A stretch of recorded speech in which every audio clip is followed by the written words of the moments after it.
Bien, aquí nos estamos basando un poco en cuanto a lo que es la enseñanza de una segunda lengua. Aquí lo estamos enseñando como una lengua extranjera en el inglés para propósitos específicos y las estrategias que se establecen son precisamente para que el estudiante genere un aprendizaje significativo en un tema específico. Entonces, este tiene un tipo, digamos, de tiempo, también presenta unas estrategias específicas debido a que se, se está basando en un tiempo y en unos objetivos que se establecen para poder legitimar pues el aprendizaje del estudiante. La descripción del curso. Los siguientes contenidos y estrategias están diseñados para la persona que necesita aprender el vocabulario básico y elemental en habilidades matemáticas, específicamente en los grados sexto y séptimo. La principal característica de este programa es el tiempo más rápido para el aprendizaje y desarrollo de las habilidades matemáticas y su vocabulario. Es decir, la persona debe tener una práctica constante e incluir en su cotidianidad el plan de estrategias que incluye en este contenido para obtener un aprendizaje significativo. El objetivo general está diseñado para desarrollar la práctica y la comprensión del vocabulario nuevo y clave para usar en el nivel sexto y séptimo grado en matemáticas, y los estudiantes pueden usar los temas y vocabulario específico para mejorar sus habilidades matemáticas. Bien, los objetivos ya específicos, el primero es para ayudar a los estudiantes a tener una transición más suave a una clase de matemáticas en una segunda lengua, aumentar el conocimiento y la práctica del vocabulario clave en esta materia, y para mejorar la habilidad matemática más rápida en sexto y séptimo grado con el apoyo sostenido en su hogar y escuela. Es importante establecer que los estudiantes deben tener un repaso y una práctica en casa que les potencialice más lo que están aprendiendo en clase y en el. Los temas. En el capítulo 1, los números enteros, números racionales y números naturales. Los conceptos básicos a trabajar son la igualdad, valor absoluto, suma, deducción, multiplicación y multiplicador. En el capítulo 2, la medida y geometría. Conceptos básicos, medición, unidades estándar, forma, geométrica, media, teorema y plano cartesiano. En el capítulo 3, álgebra, conceptos básicos, variable, constante, coeficiente, exponente, operador, términos, expresión, ecuación y ecuación de una línea recta. Y en el capítulo 4, estadísticas, concepto básico son las medidas de tendencia central, la moda, media mediana y factorial probabilística. Las estrategias, actividades y resultados esperados. Aquí tenemos lo que son las estrategias de aprendizaje y su definición. Para la primera unidad tenemos la representación visual de los conceptos, objetos o situaciones de una teoría o un tema específico, es decir, las ilustraciones. Y aquí vamos a hacer el uso de conceptos de refuerzo en una plataforma de internet es un diccionario de matemáticas para niños. El ejercicio de conceptualización a través de diagramas, mapa mental, imagen y palabra. Entonces, de los resultados que esperamos en esta etapa, la primera etapa del proceso de aprendizaje de este contenido es que facilite la codificación visual de la información. Es decir, que si el estudiante va a ver lo que es una suma, una resta, va a identificar cuáles son eh, los elementos dentro de una suma y cuáles son los elementos dentro de una resta. Bien, en el capítulo 2 que ya vamos a usar, que son los conceptos de refuerzo también, con base a lo que ya han visto, digamos, desde preescolar, que son las formas geométricas, pero van a fortalecer el concepto con partes específicas del hogar. Quiere decir que ellos van a tener una estrategia más, digamos, práctica, en donde en el hogar ven el televisor y en alguna de las partes del televisor vamos a poner cómo se dice el rectángulo en inglés, que fortalezca esos conceptos básicos y que el estudiante al fortalecerlos y a ser usados frecuentemente va a tener la adquisición más rápida.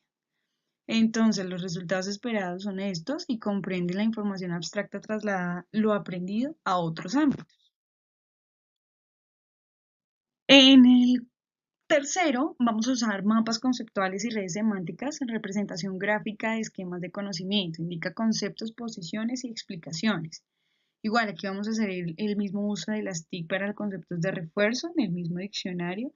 Les es importante que los estudiantes tengan los conceptos de el signo, la significación, ¿sí? Y el significado como tal de lo que es lo que está aprendiendo. Entonces usa la aplicación de forma divertida para aprender álgebra, artesanías, tarjetas con expresiones algebraicas, creando mapas mentales que relacionen los conceptos aprendidos. ¿Qué se refiere con las artesanías? Hacer de pronto flashcards, hacer alguna maqueta que les facilite a ellos que en el quehacer ellos puedan fundamentar más ese aprendizaje y que de la forma en la que van ese proceso de realización de un handcraft vayan ellos haciendo también parte de conceptos. Entonces, si están haciendo alguna artesanía de, digamos, de flashcard, también tengan el concepto de imagen y que la hagan esa imagen con relación a cosas, a un contexto inmediato que les aporta obviamente un aprendizaje más significativo. El resultado de esta estrategia se realiza una codificación visual y semántica de conceptos, preposiciones y explicaciones, conceptualiza las relaciones entre conceptos y proposiciones. Y la cuarta, que es nuestra última unidad, son preguntas intercaladas, preguntas insertadas en la situación de enseñanza o en un contexto. Mantiene la atención y favorece la práctica, la retención y la obtención de información relevante. Igual, aquí las actividades son de uso de TICs, pero estos son conjuntamente con el docente, entonces hacer un ejercicio sobre los temas de interés como videojuegos o películas o aplicaciones para reforzar y practicar conceptos. Hay una aplicación, hay un juego online que se llama Incredible Machine y este juego lo que hace es que le aporta al estudiante obviamente la agilidad no solo de adquirir el conocimiento de qué es lo que debe hacer en el juego, sino también de cómo va a procesar ese progreso, ¿sí? Y esa manera en cómo él va a generar las posibles soluciones del juego. Entonces permite practicar y consolidar lo que se ha aprendido, resuelve dudas y se autoevalúa gradualmente. Las conclusiones. Bien, diseñar un plan de estudio sin copiar ningún otro conocido es una tarea muy complicada. Es menos complejo usar otros patrones antiguos, así como trabajar en grupos para encontrar diferentes perspectivas. Quiere decir que, por ejemplo, muchos de los otros estudiantes del grupo tenían su licenciatura en otras áreas, pero aquí podemos ver que puede haber una transversalidad.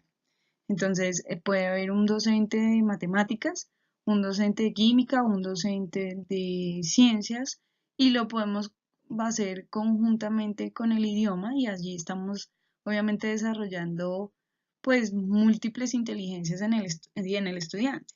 Evaluar los diferentes elementos utilizados para elaborar este tipo de herramientas es importante para encontrar propuestas creativas, innovadoras e interesantes. Los estudiantes ahora obviamente están muy enfocados en lo que son las tecnologías. Todos cuentan con una PC, todos cuentan con una tablet o con alguna herramienta tecnológica que les pueda a ellos facilitar esto.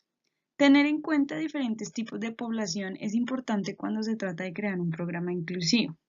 Entonces, obviamente este proyecto, esta propuesta de intervención va orientada a estudiantes que de pronto se encuentran en una situación que la necesidad es esa. Necesitan desarrollar más actividades sobre el aprendizaje de las matemáticas en un bilingüismo. El objetivo de este proceso es definitivamente el estudiante. Si él o ella se sienten involucrados en el proceso, su motivación, desempeño y resultado deben ser los mejores. Entonces, no solo debe ser la práctica en el aula, sino también la práctica en casa y la práctica la, el autodesarrollo que puedan tener ellos en sus hogares y obviamente en su contexto inmediato.